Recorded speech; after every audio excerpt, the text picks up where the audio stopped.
Welcome to another episode of the Pit Village podcast. Well, thanks a lot for joining in. Today, I want to take a little bit of time to speak about recovering from what they call an L. The cool kids call it an L, taking a loss. Now, how can it actually help you when you take a loss? How can you survive that loss, and how do you come back stronger, and hold yourself accountable, create something that is a little bit more permanent? So again, welcome to the Pit Village podcast, sponsored by Prospect 27. Pay monthly websites, £30 per month. No setup fee for a limited time only. Check us out, update it for on a monthly basis. We update your website, manage it for you. All-inclusive service, web hosting, domain name, email address, everything you need to get online. Check us out, prospect27.co.uk. Now, I want to talk about taking a loss in business because before I opened this business, Prospect 27, I'd been in business before in 2016, 2017. And it wasn't all good. I'd not set up the foundations right. I spoke about this in episode 2. But I took a massive loss. Not only did I take a loss with the business, I lost a family member. And taking a loss to me, it's like, I've took a loss in my physical health through not maintaining myself. So when I used to do yoga, when I was swimming, when I was jogging, I felt good. I could get up in the morning, I could touch my toes. Now I can no longer touch my toes. So I've taken a loss in my physical structure, in who I am, in my flexibility, in what I can do, because I've not maintained myself. I've not looked after myself. So it's not only taking massive losses and losing everything. You don't have to do that. But we all lose things. Things change. Let's face it, people die. We lose as jobs. We lose as businesses. We go bankrupt. We do IVAs. We lose as house. We move back into as parents. These things happen. They happen to the best of us. Now, what's going to determine and define you is how you recovered from that. How did you recover from that? How did you regain from that loss? Did you learn anything? How did you handle it? Because in life, it's not what happens to you. It's how you handle it. It's your reaction to what happens to you that's going to determine the outcome in the end. So, from somebody who has taken a massive loss in life, a couple of losses, whether it's jobs, whether it's businesses, whether it's, for me, it's all about the mindset. If you look at millionaires, if you look at successful people, they've been bankrupt, they've lost businesses, they've gone to zero, and a lot of them will tell you, look, I will happily go to zero and rebuild something because I know that I can. And that is the best, that's the best piece of advice you could be given in terms of getting your mind right. Like, what I've got at the moment doesn't define who I am. I'm a web designer. I've got these customers that pay me a wage. They pay me £30 a month for the websites. I've got a little business. I've got 70, 80 customers who pay me reliably. And if that all crumbled tomorrow, which it's not gonna, because I've got backups for every single website on an external hard drive that I just took yesterday. So I've done a risk assessment, and this is the first point. Like, you need to be prepared for the worst case situation. The worst case situation for me is that my hosting server, who I, rely on, what if something happens to them? What do I do then? Well, I know I've got up-to-date websites for every one of my customers that I can go to another hosting provider, and within the day, I can upload them all. Get all the domains back, and because I own the domains externally through Nominet. So I've taken precautions, and I know that if the worst case scenario was to happen, I would still have a business. And it's a blessing to know that. So have you thought about this in your company? What is the worst case situation? Or maybe not in your company, you might not run a business, but what about if you lost your job? What would you do? Things like this happen. You take a massive loss in life, or something happens unexpectedly to one of your loved ones. Something like this is going to happen to you at one point in your life. And what is going to separate you from others is how you're going to react to it. If you react badly, which for me, I reacted badly. So I took a loss initially.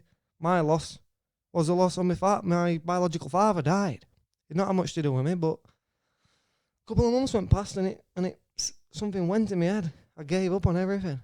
I gave up on my business, stopped paying my bills, stopped making any money, went a load of debt.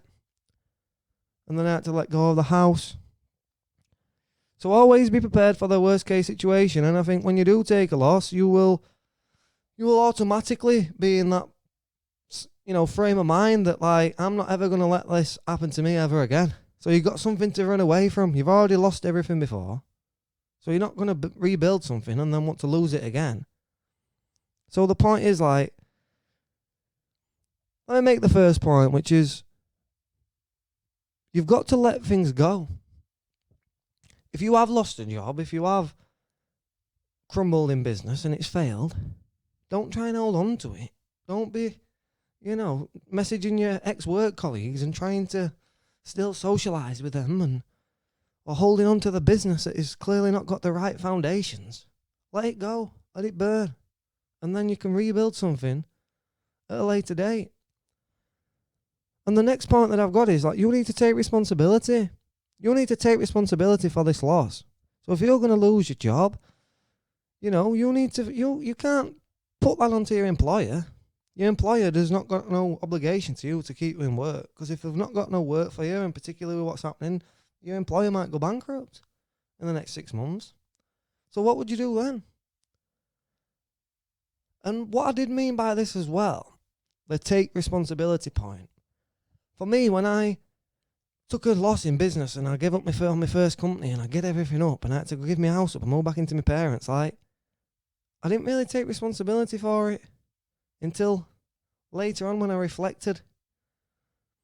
But, it was like me against the world, if you wish. Like the world has got something against me and it's just my luck this. And I'm going to lose my dad. And I just started a business and da-da-da. But all these excuses in my head. Where I didn't say, well, it was my situation. It was my debt. It was my house that I couldn't afford. It was my business that didn't have the right foundations. All these things I've had to contemplate and I've had to take responsibility for in the end. I say, right, well, I were in all that debt regardless of that. My business weren't doing well regardless of that. Because I know if I got the news today that my father died, who had not had nothing to do with me anyway for all my life, I'd be fine. I'd be fine. And that's not callous. That is just to say that it was an accumulation of things. When you're under a load of pressure, you got all this debt, you just started in your first business. But if I'd have already lost a business, but if that wouldn't have happened, I may not have lost a business, I may not have lost a house, and then I may not have rebuilt a better business. So just take it as a loss, take it as a lesson, take the loss as a lesson. Because at the end of the day, that's all we've got, isn't it? The experience that we've had through that time. So the experience that I had when I first set up my business allowed me to go into the business in 2020, last year, with Prospect 27, pay monthly websites. That idea was from the previous mistakes that I've made. Right, well, I've gone into the market, I charged them this, and I charged them that. I didn't have a set price. I didn't have no retained customers. I did have people calling me up after 6 months needing support that I weren't charging them for. That did, sort of frustrate me in the sense that, I've got these customers and I'm spent 2 hours on phone with somebody here talking about the website that I built from 6 months ago and I'm not getting paid for this. What about this week's wage? And it was I'm thinking, well, why would I want to work with somebody else now and charge them money for them? I'm just building up responsibilities to people that I'm not building no cash flow for my business. So I've not really thought about this stuff until after the fact. Why weren't I motivated to get on the phone? Why weren't I? Why didn't I have anything when I took a little bit of a step back? Why did everything start crumbling to the ground? So again, taking responsibility and letting those things go. It was hard to let that business go because I did have responsibilities to some people. And at the end of the day, I failed to live up to those. And that's my mistake. But I've never met that mistake again. Because I think if you asked any one of my customers that I live up to the responsibilities of our contract and never had a problem with the website, I'll never go down. I mean, for me, my website hosting and the package that I've got, it's now paid off until middle of 2023. So for the next 15 months, I know that my company is purely secure. I've got backups for every website. So again, I've taken responsibility for the loss. I let things go. I let that old company go. I went back out. I got a job, and I did some self-reflection. I practiced self-reflection. I thought, right, what did I do wrong, and how did that lead to this outcome, which was losing my house, getting an IVA, basically going bankrupt, destroying my credit, and giving up on a business that I've been building for 10 months. So it's like, I didn't want to then get into business and do the same again. I wanted a sturdy foundation. And I knew that if I put the work in and I got a retained customer base for websites I'd already completed, and I could update them on a monthly basis and, sell this as a service, they call it website as a service, then it's going to be a much better situation for me for the long term. So I practiced a self-reflection. I took responsibility. I was able to let things go. And then I rebuilt and I restarted because I realised that nothing is permanent. The company that I made before wasn't permanent. I mean, if we talk about businesses, like if you've been in business for 50 years or 100 years, come on, that's a godsend. Some of the largest businesses have been in business maybe 100 to 150 years. And if you think about the Industrial Revolution in the 1700s, it's a very small window. It's a very small window of time, isn't it?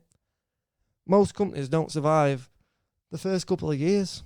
And I see this quite a lot because I work with startups, I work with small businesses, and, you'll get 3 to 6 months and you don't earn anything from them anymore. Because it's hard. Building a business is hard. And it's not only hard to build the business, it's hard to maintain it. Because it's harder to maintain it than it is to build it, actually. It's harder to build something that can actually be maintained even. Because a lot of people, they go into business and all they're doing is trading their time every day for money. They've got a little bit of a skill. I'm a plumber, I'm an electrician, I'm a web designer. I go out there into the market, I charge money for my time, and then I come back, and that's it. Whereas if you are a plumber, you could be signing people up for a yearly boiler service and getting people on like a residual-based income, if you wish, a retained customer base that you visit every year. And once you've built that up and you're already established, having to find new customers all the time to go and do different, I want to fit your boiler, I'm going to do this for you, I'm going to do a bathroom for you. Because that may not work. I do work with a boiler service specialist and he's always in work. He does not, he don't do a day without work. So maybe think about that. Because what I had to do was practice a self-reflection and take responsibility for losing the business. And I had to let things go in order to rebuild something else that, fair enough, it may not be permanent, but it's a permanent fixture in my life. This company's not going anywhere. I've got a customer base. I've got responsibilities to those people. It gives me a purpose, a reason to wake up on a morning. I got those messages. I got the appreciation from the customers. They're grateful for what I've done for them. They know it's a good service. And once you've then rebuilt something where it has got a better foundation and you can sit back and you take the lessons that you've learned from the previous failure and you apply it into business again, I think you'll find that this is all that business is about. Business is just about how you rebuild yourself and constantly rebrand yourself and constantly innovate and change. So this is the last point that I'm going to make is, like, the hardest thing for me in business is it's staying hungry. It's staying hungry, so you innovate, so you're staying ahead of the game, so you're staying ahead of others, and then I think you'll find that you won't have a massive loss to recover from, because the losses only come from your complacency. They only come from your attitude. They come from when you're getting comfortable and you're sat there and you're not doing no more calls, you're not getting no more customers, you're not maintaining the business, you're not looking to grow, you're not looking to expand into new markets, you're not looking at where things are going, and, you're reluctant to change, you're reluctant to get yourselves online and do all these things that is inevitably it's inevitable that you're going to need, isn't it? To sort of reach out to people online and change the nature of your business in order to survive. Because things are changing, the world is changing, and this is what business is about. So unless you do stay hungry and you innovate and you stay ahead of others by setting new goals and building new businesses and constantly creating a new vision for yourself to work towards Because the worst thing for human beings is actually to hit your target. It sounds a little bit daft, but once I hit my target where I wanted to be with my business, I started a podcast. And the reason I've done that is because the next target for me to double the business, it would not drive me as much as the initial one did. My initial targets were to get 100 customers to pay me £30 a month. And I'm nearly there. And I felt it coming on. A little bit of depression. I think you'll find like Tyson Fury talks about this, doesn't he? When he bet Klitschko.